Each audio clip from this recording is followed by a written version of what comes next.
Assalamualaikum warahmatullahi wabarakatuh. Hello my student, how are you today? I hope all of you still healthy and get spirit to start your activity today. Well, welcome back on my English lesson today. And then for today, we are still going to discuss about preposition. And then let's see my explanation.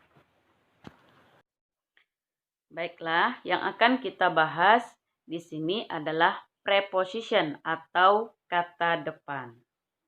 Kemudian, what is preposition? Anybody know? Iya, ada yang tahu apa itu preposition? Iya, istilahnya tadi preposition itu adalah kata depan. Ya, kata depan. Apa sih kata depan itu? Silahkan kalian baca dan simak baik-baik. Jadi preposition atau kata depan adalah kata yang menunjukkan hubungan antara objek dengan kata-kata lainnya dalam sebuah kalimat. Kata ini dapat menunjukkan waktu, tempat, maupun hubungan yang logis antara satu objek dengan objek lainnya. Jadi, objek yang dimaksud di sini dapat berupa noun, pronoun, gerund, atau noun clause. Ya. Jadi noun itu adalah kata benda, pronoun itu kata ganti, gerund itu kata kerja yang ditambahkan ing di ujung katanya tersebut.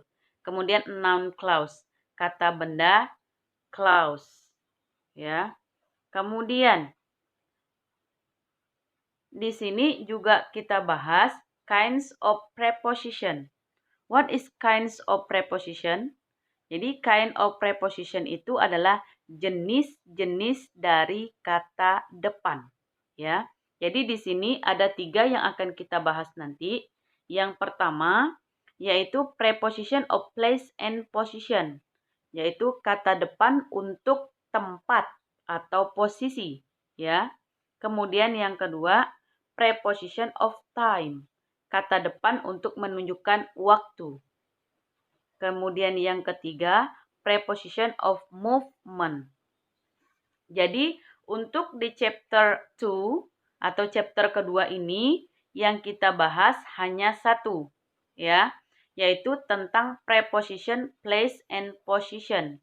Jadi, kata depan untuk menunjukkan tempat atau posisi. Kemudian, preposition of time and movement, nanti di next material atau di materi selanjutnya akan kita bahas. Jadi untuk hari ini kita akan membahas tentang preposition of place, yaitu kata depan untuk menunjukkan tempat atau posisi. Jadi di sini preposition of place and position itu adalah kata depan yang digunakan untuk menunjukkan tempat dan posisi. Ya, jadi di sini ada beberapa contoh kata yang kita gunakan untuk menunjukkan tempat atau posisi. Jadi yang pertama di sini ada above, yang artinya suatu benda di atas benda yang lain. Jadi above itu tingkatan yang paling atas, ya, artinya di atas.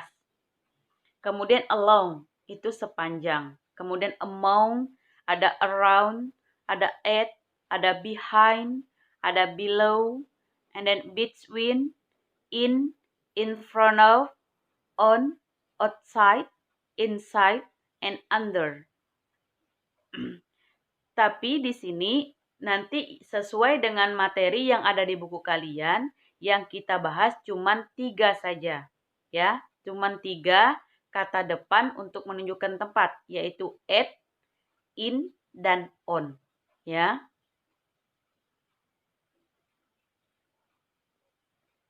Explanation about preposition at, in, dan on. Jadi di sini nanti saya akan jelaskan penggunaan kata depan at, in, dan on. Yang pertama di sini preposition at, ya. At di sini artinya di.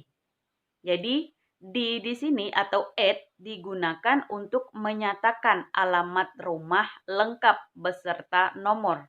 Di buku kalian juga ada, silahkan kalian lihat, itu di halaman 20 atau page 20 ya.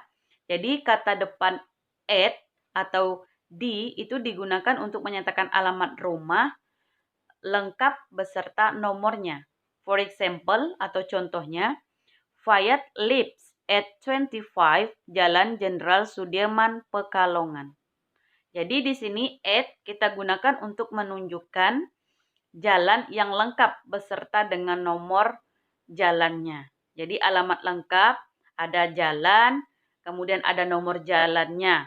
Ya, kita gunakan kata depan at.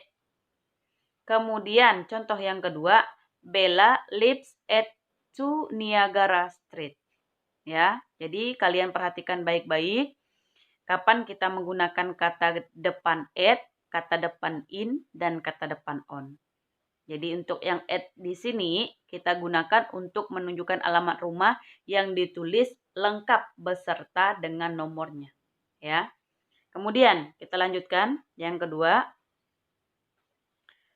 tentang preposition in, ya, atau kata depan yang menggunakan in. In di sini artinya di dalam, yaitu untuk menyatakan posisi tempat yang berkaitan dengan nama desa, kemudian kota, atau wilayah tertentu, tanpa nama jalan maupun nomor. Jadi di sini in digunakan untuk menunjukkan tempat, hanya menyebutkan desanya saja, tanpa menyebutkan jalan dan nomor jalannya. Ya. Jadi contohnya I live in Siberut atau I live in Batang. I live in Pulau Bendu juga bisa kalian tulis tanpa kalian tulis nomor dan nama jalannya. Cukup kalian tuliskan alamatnya saja, nama desanya atau nama kota kalian. Ya. Jadi kalian gunakan kata in untuk menunjukkan nama desa kalian tadi, nama kota atau wilayah tertentu. Ya. Kemudian selanjutnya preposition on. Jadi on di sini artinya di atas. Ya, digunakan untuk menyatakan alamat atau jalan tanpa nomor. Jadi kita gunakan kata on untuk menyebutkan atau menuliskan nama alamat tanpa menuliskan nomor. Jadi alamatnya saja, ya, nomornya tidak. Contoh, my address in on Jalan Flamboyan. Jadi cukup jalannya saja tanpa kalian tulis nomor karena menggunakan kata depan on.